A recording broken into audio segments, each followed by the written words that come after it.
खुदावंद यसु मसीह के अजीम मुक़द्दस और प्यारे नाम में तमाम फ़ज़ल टेलीविज़न देखने वाले नाजरीन की खिदमत में नाजरीन, मैं आपका मेज़बान पादरी ज़बलून दानिश आज फिर एक नए गेस्ट के साथ, नए प्रोग्राम के साथ, कलाम की नई और पुरफ़ज़ल बातों के साथ आपकी खिदमत में हाजिर हूँ। तो नाजरीन, आज हम बात करेंगे, बाइबल मुक़द्दस में एक किताब है ग़ज़ल व ग़ज़लात की, उसमें लूमड़ी और पाकिस्तान का ज़िक्र पाया जाता है। आज लूमड़ी और पाकिस्तान पर हम बात करेंगे। इससे पहले कि इस टॉपिक पर हम बातचीत करें, पुरफ़ज़ल बातें हमारा गेस्ट आप तक पहुंचाए, मैं अपने गेस्ट का तारुफ़ करवाना चाहता हूं। आज जो खुदा के खादिम मेरे साथ इस खूबसूरत शो में मौजूद हैं, प्यारे भाई हैं, दोस्त हैं और मसीह में बहुत ही अच्छे हैं। और बताना ये चाहता हूं कि खुदा मुल्क पाकिस्तान के अंदर तूलो अर्ज़ में अपने जलाल के लिए बड़ी कुदरत और कसरत के साथ इस्तेमाल करता है। आज जो गेस्ट मेरे साथ मौजूद हैं, पाकिस्तान का शहर कसूर है और कसूर की जानी पहचानी शख्सियत हैं और खुदा अपने जलाल के लिए उन्हें इस्तेमाल करता है। और मैं ईमान रखता हूँ कि आज इस खूबसूरत शो में भी खुदावंद अपने खादिम पास्टर अनवर सुच्चा साहब को अपने जलाल के लिए इस्तेमाल करता हूँ। सबसे पहले मैं इस खूबसूरत शो में अपने गेस्ट को, प्यारे भाई पास्टर अनवर सुच्चा को वेलकम करता हूँ। थैंक यू वेरी मच भाई साहब। तो पादी साहब, आज हम बात करेंगे लूमड़ी और पाकिस्तान के ताल्लुक़ से। बड़े लोग हैं जो ग़ज़ल व ग़ज़लात में से सरमनी नहीं देते, तो क्योंकि इसमें ऐसी पेचीदगियाँ पाई जाती है जिसको रूहुल कुद्स के बगैर समझना बहुत मुश्किल है। तो लूमड़ी और पाकिस्तान का ज़िक्र पाया जाता हूँ। फ़र्स्ट ऑफ़ ऑल मैं चाहता हूँ कि यहाँ पर लाखों नाजरीन हमें वॉच कर रहे हैं और इस किताब को शायद कोई पढ़ता भी है या नहीं पढ़ता। तो लूमड़ी और पाकिस्तान का जो ज़िक्र पाया जाता है ग़ज़ल व ग़ज़लात में, इससे क्या मुराद है? फ़र्स्ट ऑफ ऑल साहब, मैं आपका शुक्रिया अदा करता हूँ। आपने ऑनर दी है, इज़्ज़त दी है, हमें इस शो में बुलाया है। सो मैं दुआगो हूँ खुदावंद आपको, फ़ज़ल टीवी की सारी टीम को खुदा बरकत दें। Thank you. सो भाई साहब, जो आपने टॉपिक लिया है ग़ज़ल व ग़ज़लात से, ज़बरदस्त है। फ़र्स्ट तो मैं ये बताना चाहता हूँ, जैसा कि आप बता रहे थे, ग़ज़ल व ग़ज़लात की किताब जो है, इसमें से बहुत कम सरमन शो किया जाता है, सुनाया जाता है। उसकी रीज़न ये है कि इसमें बड़ी पेचीदगियाँ, जैसे आपने बताया है, यहूदी लोग इसको इंसान और खुदा के बीच में लिंक को शो करते हैं। हम मसीही लोग जो हैं इसको दुल्हन और यसु मसीह दुल्हा के बीच में एक लिंक को शो करते हैं। तो इसमें बड़ी खूबसूरत बात जो सुलेमान नबी ने बताई है, जो 3000 उसने मसालें लिखी हैं, उनमें से ये भी है। ग़ज़ल व ग़ज़लात एक इश्किया, इसको इश्किया किताब भी कहा जाता है भाई साहब। जी। तो पारी साहब, इसमें पाकिस्तान और लूमड़ी का जिक्र पाया जाता है जी। तो सबसे पहले ये हमारे नाज़रीन को बताएं कि ये जो लफ्ज़ पाकिस्तान इस्तेमाल किया गया है, ये क्यों किया गया है या किन के लिए इस्तेमाल हुआ है? जी, ज़बरदस्त भाई साहब। इससे पहले कि मैं आगे आपके सवाल का जवाब दूं, मैं चाहूँगा कि मैं हवाला पढ़ूं। जी ज़रूर। सो नाजरीन से भी मैं कहूँगा कि आप ज़रूर, अगर देख रहे हैं इस प्रोग्राम को, तो हवाला ज़रूर निकालिएगा। ग़ज़ल व ग़ज़लात की किताब, उसका 2 बाब और उसकी 15वीं आयत मैं आज आपके सामने तिलावत करने वाला हूँ। सुनिए गौर से। यहाँ पर लिखा है, हमारे लिए लूमड़ियों को पकड़ो, उन लूमड़ी बच्चों को जो पाकिस्तान ख़राब करते हैं, क्योंकि हमारी ताकों में फूल लगे हैं। खुदावंद का पाक कलाम पढ़ा जाना, सुना जाना हम सबों के लिए बाइस बरकत हो। सो भाई साहब, इस किताब के अंदर जो लूमड़ी और पाकिस्तान का लफ्ज़ इस्तेमाल किया गया है, पाकिस्तान जो है ये फ़ारसी ज़बान का लफ्ज़ है। और ताक का मतलब है कलम, और स्थान का मतलब है जगह, यानी कि अंगूरों के लगाने की जगह। तो इसलिए कि अंगूर का जो पाकिस्तान है ना, वो एक ऐसा खूबसूरत है, अंगूर जो है वो एक अमन और तरक्की को शो करता है। तो इसलिए इसमें बड़ी खूबसूरती के साथ सुलेमान नबी ने ये कहा है कि हमारा पाकिस्तान है, इसको लूमड़ियों से बचाएं। जी। तो पादरी साहब, इसके साथ ही लूमड़ी का आप जिक्र किया आपने, तो लूमड़ी किस नस्ल से है और इसका क्या किरदार है, इसके बारे में आप क्या कहेंगे? भाई साहब, लोमड़ी जो है ये कुत्ते की नस्ल से है, कुत्ते की नस्ल से है। और इसका किरदार ये है कि एक तो ये बड़ी चालाक है, यस, होशियार है, और दूसरा ये है कि ये अकेला रहना ज़्यादा पसंद करती है। इसका किरदार ये है कि अकेलेपन में रहना, जो कि होना नहीं चाहिए। ठीक है, तो इसको मैं ये कहूँगा कि जिस तरह लोमड़ी अकेलेपन में है या शार्प है, तेज़ है, होशियार है, तो हम जो खादम हैं हम इस लिस्ट से बाहर निकलें ताकि हम उस लोमड़ी की तरह क्लेवर या चालाक नहीं बल्कि एक मासूम बने, जो कि हमें एक लक़ब दिया गया कि खादम। आमीन। ये है। तो पादरी साहब, लोमड़ी का काम क्या है, वो क्या करती है? असल में लोमड़ी जो है ये इतनी शार्प है, जैसा मैंने पहले बताया है, इसका जो सबसे बड़ा काम है ना, यस, वो पाकिस्तान पर ये हमला करती है, जो अंगूरों का बाग है। यस, और इसका काम है जड़ों पर, फलों पर नहीं, जड़ों पर ये अटैक करती है, जड़ काटती है, ताकि अगर जड़ कट जाएगी ना तो ऑटोमेटिकली सारी बेल जो है, अंगूर की बेल, वो सारी सूख जाएगी, फल सूख जाएगा। इसलिए इसका मेन जो किरदार है ना, वो पाकिस्तान में पौधे की जड़ पर अटैक करना है। यस। तो पादरी साहब, ये लोमड़ी, इससे मुराद शैतान शैतान, बिल्कुल, तरफ भी इशारा है। बिल्कुल बिल्कुल आप सही कह रहे हैं तो भाई साहब। ऐसे ईमानदार जो क्या कह लें कि वो जज नहीं कर पाते कि ये किसकी तरफ से हमला है जी या किसकी तरफ से आजमाइश है, जी। तो ऐसे ईमानदारों को आप क्या मोटिवेशन देंगे कि वो किस तरह ऐसे क्या कह लें कि जानवरों से, ऐसे अबलीस के हिले हमलों से वो महफूज रह सकें? सो व्यूवर से मैं ये कहना चाहूँगा, जितने भी इस प्रोग्राम को पुरफजल बातें सुन रहे हैं, देख रहे हैं, मैं बताना ये चाहता हूँ, यीशु मसीह ने बड़ी खूबसूरती के साथ ये कहा कि दरख्त जो है वो अपने फलों से पहचाना जाता है। हमारे जो किरदार हैं, हमारा उठना बैठना, चलना फिरना, खाना पीना, ये सब कुछ इसमें काउंट होता है। जब हमारा किरदार बेस्ट होगा, हमारा उठना बैठना बेस्ट होगा, तब लोग हमारे किरदार से जानेंगे कि ये खुदा के मानने वाले और यीशु मसीह के फॉलोअर लोग हैं। यस। तो पादरी साहब, सुलेमान ये क्यों कहता है कि लोमड़ियों को पकड़ो, इससे क्या मुराद है? इससे मुराद ये है कि लोमड़ी जो है ना, ये एक ऐसा जानवर है, एक तो जो पहले हमने बात की है, एक तो अकेला रहना पसंद, यस, एक चालाक है, और ये सेपरेशन पैदा करती है। यस, लोमड़ी जो है, अकेला रहना इसका यही शो करता है कि ये ग्रुप में पसंद नहीं इसको कि ग्रुप में रहूं। तो इसका यही है कि इब्लीस जो है वो हमें फाड़ना चाहता है, हमें लहदा करना चाहता है, हमें अलग अलग करना चाहता है, क्योंकि यीशु मसीह ने कहा कि तुम रफाकत में रहो। जब हम इकट्ठे रहेंगे तो बहुत सारी रूहों को जीत पाएंगे। इसलिए इब्लीस जो मुकार है, लोमड़ी को भी मुकार कहा गया है। यस, तो इसलिए वो इंसान की सोचों में, ख्यालों में ऐसी बातें डालता है कि वो लहदा रहें। यस। तो इसलिए सुलेमान नबी कहते हैं कि इन लोमड़ी बच्चों को पकड़ो जो पाकिस्तान खराब करती हैं। यस। तो पादरी साहब, बड़ा खूबसूरत आप हमारे नाजरीन को बता रहे हैं लोमड़ी और पाकिस्तान के ताल्लुक से। तो आप बता रहे थे कि लोमड़ी जो है अपने ग्रुप से ज़्यादा अलग रहना पसंद करती है। तो आज के बाज़ ईमानदार भी अपने ग्रुप से अलहदा हट कर कोशिश करते हैं, बाज़ दफ़े ज़िंदगी बसर करते हैं, वो रफाकत नहीं रखना चाहते। उन ईमानदारों को आप क्या मैसेज देंगे? उसके पीछे भाई साहब रीज़न ये है कि एक तो हमारा करैक्टर इतना लूज़ होता है, ऊपर से हम दूसरों को कह रहे होते हैं कि मैं ईमानदार हूँ, मैं खादम हूँ, तो इसलिए हम सेपरेट रहना पसंद करते हैं कि मेरे वीक पॉइंट जो है इसको ना पता चल जाएं। क्योंकि जब अगर वीक पॉइंट पता चलेंगे तो फिर मोहल्ले के अंदर, मेरी कलीसिया के अंदर, या जहाँ मैं जाता हूँ खिदमत के लिए, वहाँ पर लोग मुझसे नफरत करना शुरू कर देंगे। तो इसलिए किरदार का पॉजिटिव होना ये बहुत ज़रूरी है, जो कि एक ईमानदार के अंदर होना चाहिए। क्योंकि कलाम खुदावंदी के अंदर लिखा है कि अपना मजाज ऐसा रखो जैसा मसीह खुदावंद का भी था। तो हमें ऐसा होना चाहिए। तो पादरी साहब, इस ताल्लुक से कोई बाइबल में से ऐसी मिसाल कि जिसने अपने आप को अलग रखा हो?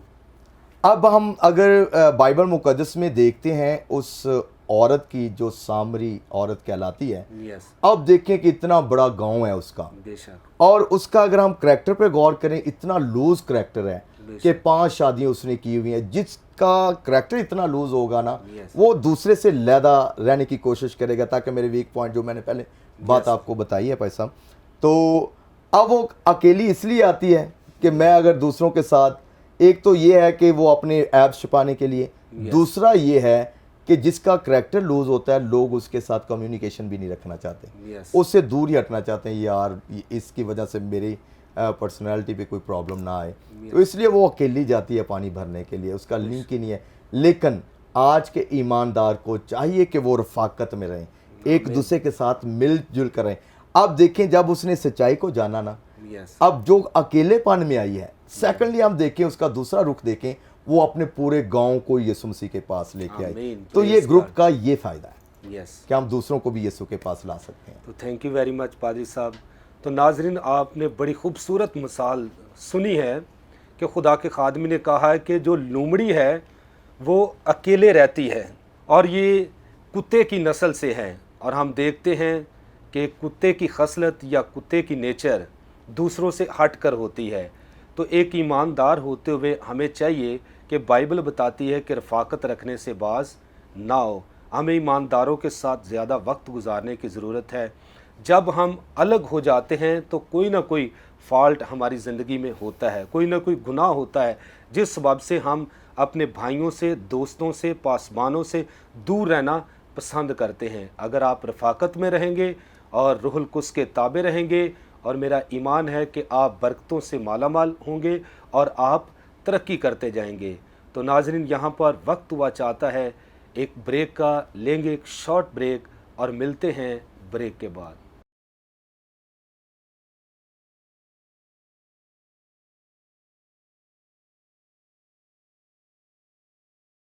वेलकम बैक नाजरीन, आप देख रहे हैं प्रोग्राम पुरफजल बातें। तो हम बात कर रहे थे लोमड़ी और पाकिस्तान के ताल्लुक़ से।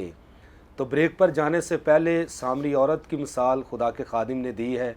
वो अलग रहती थी क्योंकि उसकी ज़िंदगी में गुनाह था। तो मैं भी आपको ये कहना चाहता हूँ कि आप ईमानदारों की रफाकत के साथ रहें, यकीनन खुदा आपकी मदद और रहनुमाई करेगा। तो पादरी साहब, एक और सवाल मैं करना चाहता हूँ।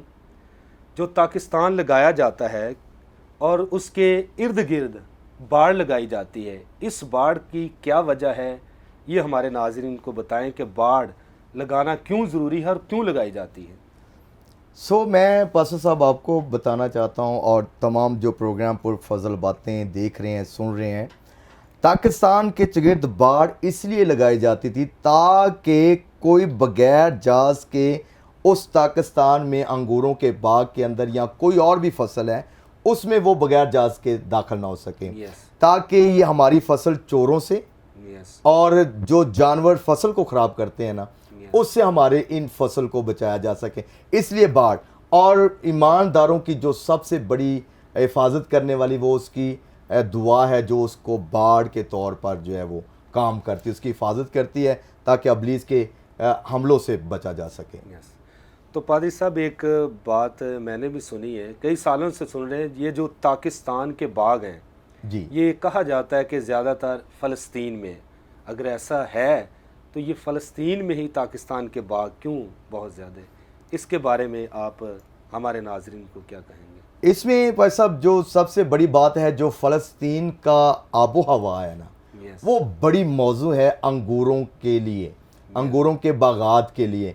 और दूसरा ये है कि फ़लस्तीन के अंदर जो है वो पहाड़ भी पाए जाते हैं, पहाड़ बहुत ज़्यादा, वहाँ पर दूसरी फसलें जो हैं वो कम बोई जाती हैं, इसलिए वहाँ पर पहाड़ियों को तराश के, यानी कि एक पहाड़ है उसको थोड़ा सा हिस्सा तराश के वहाँ पर ताकें लगाई जाती हैं ताकि वहाँ पर अंगूर, एक तो वहाँ की आबो हवा बड़ी ज़बरदस्त है कि वो फसल को डिस्टर्ब नहीं करती, ख़ास तौर पे अंगूर के, तो इसलिए वहाँ पे ये ज़्यादा बागात लगाए जाते हैं। तो बहुत अच्छा। तो पादरी साहब, पाकिस्तान जब हम देखते हैं तो उसके अंदर बुर्ज लगाया जाता है जी, और उसके बाद कोलू भी लगाया जाता है, बिल्कुल ऐसे ही है। इस ताल्लुक से आप क्या कहेंगे? ना ज़बरदस्त आपने पॉइंट किया है, क्योंकि वो जो कोई भी किसान फसल लगाता है ना, वो सबसे पहले उस फसल की हिफाजत के लिए एक झोंपड़ी सी बनाता है। लेकिन बाइबल मुकद्दस में लिखा है कि वहाँ पर पाकिस्तान के अंदर बुर्ज भी बनाया जाता।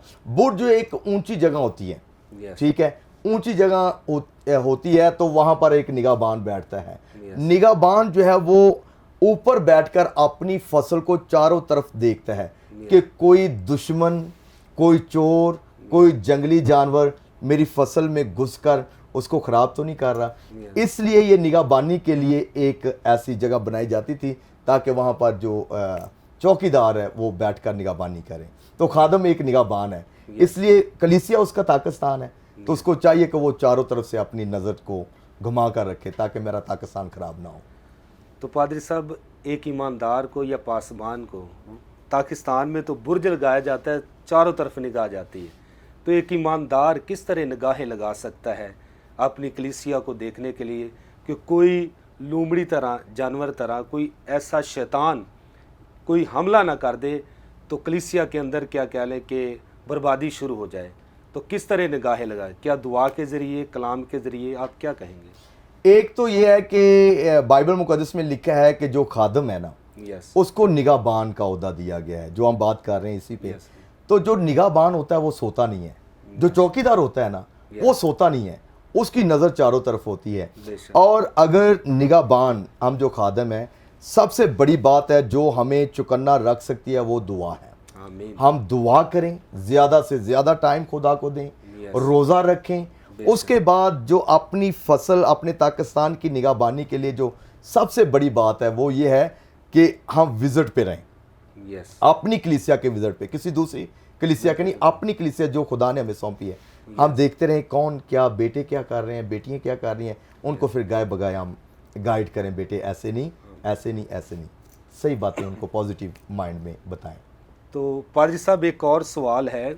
इस वक्त बेशुमार ईमानदार हमें वॉच कर रहे हैं और मिनिस्टर और पासबान जी, जो कलीसिया की गलाबानी करते हैं, रखवाले हैं, चरवाहे हैं, तो आपने बताया है कि निगहबान को जागते रहना चाहिए, चारों तरफ नज़र रखनी चाहिए कि लूमड़ी की तरह शैतान हमला न कर दे पाकिस्तान पर। जी, तो बाज़ ईमानदार जो होते हैं कि अपने पाकिस्तान को छोड़कर दूसरे पाकिस्तान में ज़्यादा काम करते हैं या और एक्टिविटीज़ में शामिल हो जाते हैं, वो अपने पाकिस्तान को देखते नहीं और लूमड़ी यानी शैतान किसी तरीके से हमला कर देती है और कलीसिया बर्बादी का सबब ठहरती। उन ईमानदारों को, पासबानों को मैं चाहता हूँ कि आप क्या मैसेज देंगे, मोटिवेशन दे कि वो किस तरह अपनी कलीसिया की निगहबानी कर सके ताकि खुदा कलीसिया को बढ़ाए और पाकिस्तान में अच्छा फल लगे। पर साहब ये आपका बड़ा ज़बरदस्त पॉइंट है जो मौके की मुनासबत से है। क्योंकि आजकल जो ऐसा ही हो रहा है कि अपनी कलीसिया को छोड़कर जो खादमीन है, मैं उनके अगेंस्ट बात नहीं कर रहा या उनके ख़िलाफ़ कोई बात नहीं कर रहा, मैं उनको इस बात पे पुश करना चाहता हूँ कि हम पहले अपने घर की गलाबानी करें, अपने घर को देखें। इसके मुतल्लिक़ सुलेमान नबी ने बड़ी खूबसूरत एक मिसाल कही है। इमसाल की किताब उसका 27वां बाप और 23वीं आयत के अंदर लिखा है, अपने रेवड़ों का हाल दरियाफ्त करने में दिल लगा और अपने गल्लों को अच्छी तरह से देख। अब यहाँ पे बड़ी खूबसूरत भाई साहब ये बात है कि सुलेमान नबी भी ये फरमाते हैं, मुकद्दस मर्द खुदा, कि अपने रेवड़ों का हाल दरियाफ्त करने में दिल लगा। मतलब अपनी कलीसिया की तरफ दिल लगा, ना कि किसी और कलीसिया की तरफ जा या किसी और पास्टर की कलीसिया की तरफ जा। आजकल ये हो रहा है कि अगर मेरा लिंक किसी दूसरे पास्टर की कलीसिया में किसी के साथ है ना, मैं उसको वॉच करता हूँ, उसकी तरफ बार बार जाता हूँ, मेरा इस कलीसिया में चर्च बन जाए, मेरा इस कलीसिया में आना जाना हो जाए, और इस वजह से जो अपनी कलीसिया है वो डिस्टर्ब हो जाती है। अगर हम किसी दूसरे पर अगर हमला करने की या उसको छीनने की कोशिश करेंगे, और कोई है जो हमारी कलीसिया को भी छीन लेगा, और वो लूमड़ी की तरह शैतान जो है वो फिर हमलावर होता है। जो हमारे ईमानदार जिनके लिए हमने मेहनत की हुई है, उनके लिए हमने दुआएं की हुई हैं, अबलीस उन पर अटैक करता है। उसकी रीज़न ये है कि हमने अपने रेवड़ का ध्यान हटाकर दूसरे के रेवड़ की तरफ ध्यान जमाया हुआ है। तो इसलिए मैं व्यूवर से और खादमीन से ये कहना चाहूँगा कि आपकी कलीसिया चाहे छोटी है चाहे बड़ी है, आप अपनी कलीसिया को फोकस बनाएं ताकि आप अपने पाकिस्तान को महफूज कर पाएँ। आमीन। तो यहाँ पर एक और बात पादरी साहब मैं कहना चाहता हूँ कि बाज़ लोगों को खिदमत पासबानी तौर पर खुदा ने बख्शी होती है जी। बाज़ परस्तार होते हैं, बाज़ ढोलक प्ले करते हैं, बाज़ हारमोनियम प्ले करते हैं। कलाम कहता है खिदमतें तरह तरह की हैं, रूह एक है। जी। बाज़ दफ़े ईमानदार होते हुए हम अपनी खिदमत को छोड़कर तो हम चाहते हैं कि हम हारमोनियम बजा लें, हम क्या क्या लें, प्रस्तिश भी कर लें, हम कलाम भी सुना लें, हम और भी सारे काम कर लें। उन ईमानदारों को आप यहाँ पर इस खूबसूरत शो की वसातत से क्या पैगाम देंगे कि अपनी खिदमत को किस तरह वो फॉलो करें?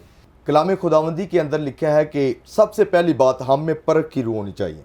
यस, बात यह है कि हम इस बात पे अपने आप को परखें कि खुदा ने मुझे इस दुनिया के अंदर किस मकसद के लिए भेजा है Yes. और खुदा मुझसे लेना क्या चाहता है। आमीन। फॉर एग्जांपल पास्टर साहब, जब मैं देखता हूँ कि पास्टर ज़बलून दानिश साहब जो हैं, वो यार ये तो दुआ भी करता है, लोग हील होते हैं, ये कलाम सुनाता लोग बरकत पाते हैं, Yes. अब ये काम करता है, अब मेरे पास हीलिंग की कोई नेमत है ही नहीं। यस, तो ऐसे मैं उस पे जोर देता हूँ, ये मैं करूँगा, ये कर दूँ, आप मेरी तरफ आया करें, आप उस तरफ ना जाएं, जिसकी वजह से हमारी रूहानी तरक्की भी नहीं हो रही Yes. और कलीसिया भी जो है वो रूहानी तौर पे डेड हो रही है। Yes. तो इसलिए मैं व्यूअर्स खुदा के खादमों से ये कहना चाहूँगा कि हम अपने तोड़े की पहचान करें कि खुदा ने मुझे तोड़ा कौन सा दिया है और उस तोड़े को बखेरने की कोशिश करें ताकि जब वो आए हम उसके सामने ज़्यादा जमा पेश कर सकें। आमीन। तो पाजी साहब, लास्ट पे मैं पूछना चाहता हूँ, अंगूरों का जो पाकिस्तान है वहाँ पर हम देखते हैं कोलू लगाया जाता है और हौज़ बनाया जाता है। इस ताल्लुक़ से लास्ट पे आप क्या हमारे नाज़रीन को कहेंगे? ज़बरदस्त है, क्योंकि फ्रूट की बात तो अब भी आ गई है। Yes. क्योंकि सारा लबोलबाब एंड पे यही होता है कि नतीजा और उसका फल, हम जो मेहनत करें उसका फल हमें मिलना चाहिए। तो पाकिस्तान का जो सबसे मेन तरीन हिस्सा है वो ये है कि भाई साहब, एक पाकिस्तान के अंदर एक कोल्लू लगाया जाता था ताकि वहाँ पर सारे अंगूर को जमा किया जाए। Yes. और कोल्लू जब चलाया जाता था तो उसका रस निकलता था। और एक और ख़ास बात बताना चाहता हूँ, जो कोल्लू लगाया जाता था उसके आगे जो रस निकलने के बाद जो रस जिस जहाँ पे जमा होता था ना भाई साहब, वो एक सख्त चट्टान के ऊपर हौज़ खोदा जाता था। Yes. उसकी रीज़न ये थी, चट्टान के ऊपर रीज़न ये है कि एक तो उसमें रस लीक नहीं होता था। Yes. कि वो रस जमा हो रहा है तो वो बहता जाए बह जाए, ये नहीं होता। Yes. चट्टान में इसलिए कि एक वो हार्ड, उसकी दीवारें चारों तरफ हार्ड होती हैं। Yes. इसका मतलब ये है कि हम अपने अंदर दिल में, अपने दिल के अंदर कलाम का ज़ख़ीरा ऐसा कर लें Yes. और दिल वो लीक ना हो, उसको सुराख ना हो। सुराख का मतलब है कि दिल एक है, Yes. इसमें घमंड सोचें कि मेरे पास ये भी हो, ये भी हो, ये भी हो। आधा दिल मेरा है, आधा दिल वो लुम्बड़ी शैतान का है, मुकार का है। तो यीशु मसीह ने तो कहा है कि तेरा सारा दिल जो है वो मेरा मकदस खाना है। आमीन। तो इसलिए हमें इस दिल के हौज़ को स्ट्रॉन्ग करना चाहिए ताकि हमारी बरकतें इसमें से लीक ना हो। आमीन। थैंक यू वेरी मच पादरी साहब। तो नाजरीन, बड़ी खूबसूरत बातें आपने सुनी हैं, खुदा के खादिम ने बताया लूमड़ी और पाकिस्तान के ताल्लुक़ से। और हम देखते हैं कि लूमड़ी ये डॉग की नस्ल से है, ये अलग रहना पसंद करती है। तो आपको लास्ट पे मैं भी ये कहना चाहता हूँ, अगर आप ईमानदार हैं तो ईमानदारों की रफ़ाकत में रहें, अपने पासबानों के साथ वक्त गुजारें, अपने उस्तादों के साथ वक्त गुजारेंगे तो यकीनन आप बरकत पाएंगे। और बाद में पादरी साहब ने कहा है कि जो खिदमत आपको दी गई है आप उस खिदमत को फोकस करें। अगर अपनी खिदमत को, अपने तोड़ों को खुदावंद के जलाल के लिए इस्तेमाल करेंगे और जब मालिक आएगा वो आपको शाबाश देगा। और लास्ट पे उन्होंने ये कहा है कि आपने अपने दिल को पाक रखना है, आधा दिल खुदा का और आधा शैतान का। इस तरह नहीं होना चाहिए, क्योंकि बाइबल भी बताती है कि सारे दिल, सारी जान, सारी ताकत और सारी अक्ल से खुदावंद अपने खुदा से प्यार कर। जब हम सारे से खुदावंद को प्यार देंगे, फर्स्ट प्योरिटी अपने हर काम में, अपनी हर एक बात में खुदावंद को देंगे, तो याद रखिए पासबान होते हुए आपकी कलीसिया को कोई लूमड़ी जैसा जानवर शैतान उस पर हमला नहीं करेगा। जब आप खुदावंद में महफूज रहेंगे, दुआ करेंगे और चौकन्ना रहेंगे, तो यकीनन मेरा ईमान है जिस तरह आज खुदा के खादिम ने पुरफज़ल बातें गज़लों गज़लात से आप तक पहुँचाई हैं, तो आपका पाकिस्तान महफूज रहेगा जिसकी ज़िम्मेदारी खुदा ने आपको बख्शी है। मैं ईमान रखता हूँ कि कलाम की इस पुरफज़ल बातों से यकीनन आपने इस्तिफ़ादा किया है। तो नाज़रीन, यहाँ पर वक्त ख़त्म हुआ चाहता है। लेंगे आपसे इजाज़त, फिर मिलेंगे नए प्रोग्राम के साथ, नए गेस्ट के साथ। God bless you all. Pakistan जिंदाबाद।